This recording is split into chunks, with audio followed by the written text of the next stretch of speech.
Oh, ito mga katalyar yung 10-wheeler truck na ginawa kong 6-wheeler. Binawasan ko na lang yung kalagkat sa likod. Pinalitan ko na rin ng ulo. At yung makina natin PD, pinalitan ko na rin ng 10 PB kasi mas matipid. Dahil 6-wheeler lang naman. Ayan o, kinakabit ko na. Pero ang ganda pala. Ang ganda pala gawing 6-wheeler yung 10-wheeler truck. Pwede ito kasi papasok dun sa maliliit na kanto.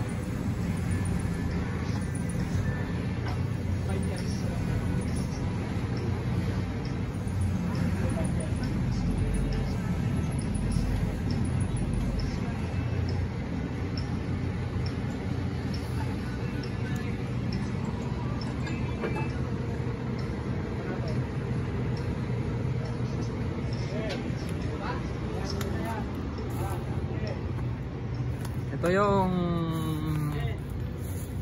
hauler sa bukid. May pangsuro. May doser siya. Ito naman yung 3 wheels. Yan naman yung ginagawa ko.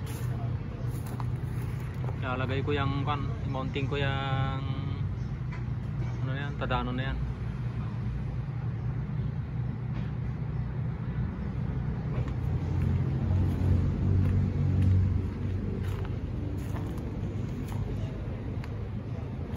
Ito naman yung gagawin kong ano, ilalagay ko sa